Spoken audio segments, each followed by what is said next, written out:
इस बात का सख्त ध्यान रखो, यदि आपने यहाँ से निकलना है मर्यादा ना टूटे। और मर्यादा ये पता नहीं कितने प्रकार से टूट जाती है। जैसे हमने किसी को सेवा दे दी, भाई क्या सेवा कर लो, शुक्रिया दाता का, मजदूरी मिली, खुश हुई, फिर कह दिया ये त्याग दे, छोड़ दी, दूसरे को दे दी।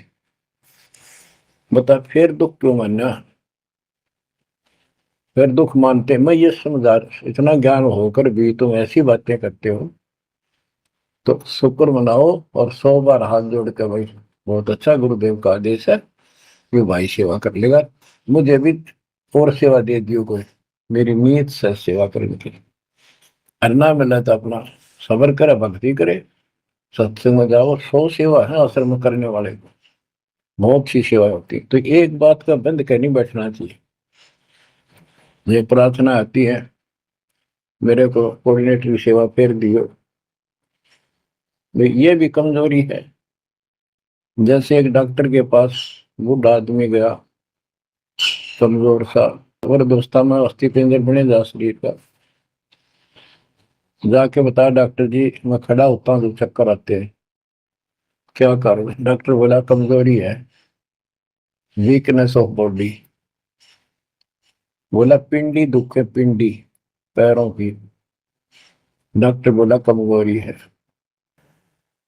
फिर वो वर्द बोला जी मेरे सारे शरीर में भड़कुआ रहती है, यानी सारे शरीर में दर्द सा बना रहता है, चबक चबक नाड़ी करती है।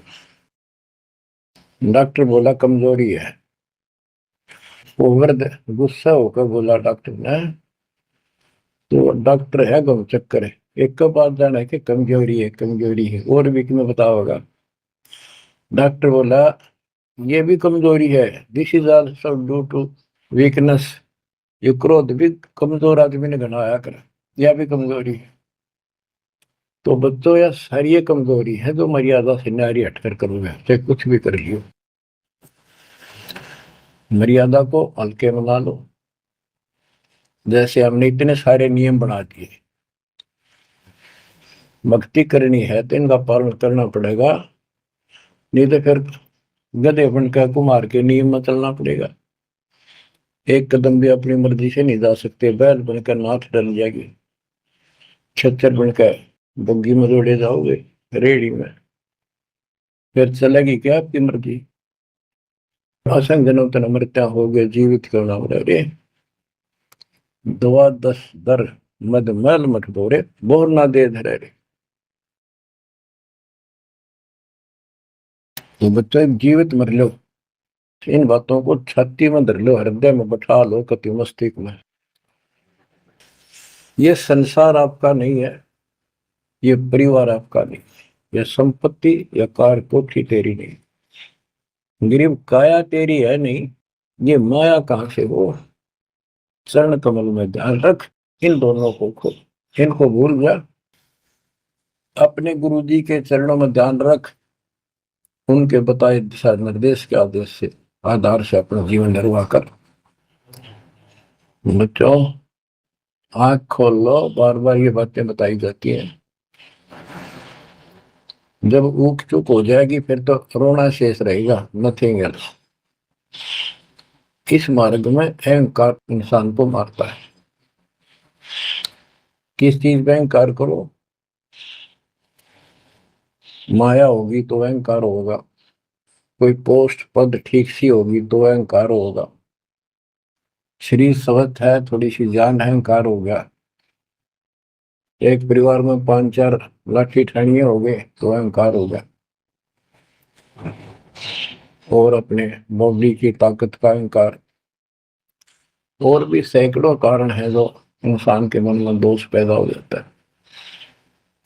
तो ये इंसान का सबसे बड़ा खतरनाक शत्रु है। परमात्मा को अहंकार पसंद नहीं, और छोटी मोटी गलती को माफ कर सकता है। रावण था जिसे अहंकार नहीं छूटा, 10 मस्तक सर भी काट दिए, 10 बार काट दिए तो वापस दे दिए, ले भाई। ये सारा कुछ खेल कबीर साहब का किया, सारा कुछ। ये आत्मा परमात्मा की है, चाहे आज राक्षस है, चाहे कोई कसाई है, चाहे देवता है, चाहे ब्रह्मा विष्णु महेश है, चाहे कीड़ी आती छोटे जीव है, कोई स्त्री पुरुष है, बालक बच्चे जीव जंतु सब उसके हैं।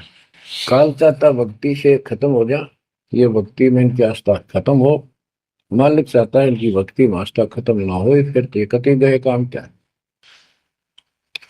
जो भी जैसी साधना मालिक के नाम पर बैठ कर कहीं कर रहा है, उसके पिछले संस्कार से, उस भक्ति से जो उसको मिलना है, उसके साथ साथ परमात्मा उसको सहारा देते हैं।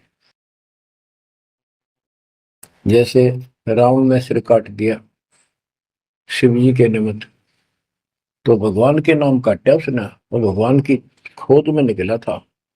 साधना गुरु गलत मिलने से उसको मार्ग गलत मिल गया। पिछले जन्म के संस्कारी ही इतने सैक्रिफाइस कर सकते, इतनी कुर्बानी कर सकते, वैसे नहीं हुआ करते। तो पिछले जन्मों में वो भगवान का भगत रहा है, फिर इतना बिगड़ गया कि राक्षस बन गया। तो उस मालिक ने उसको 10 शीश वापस दिए, लेकिन बकवाद करी तो अंत बुरा हुआ। उसके कर्म में सिद्धि सिद्धि की, उनसे धन दे दिया, वो धन भी यही छोड़ गया। गिरफ्त सर्व सोने की लंका होती, रावण से रण दी, एक पलक में राज विराजी, जम के पड़े दी, मन तो सुख के सागर बसरे, और न ऐसा यसरे।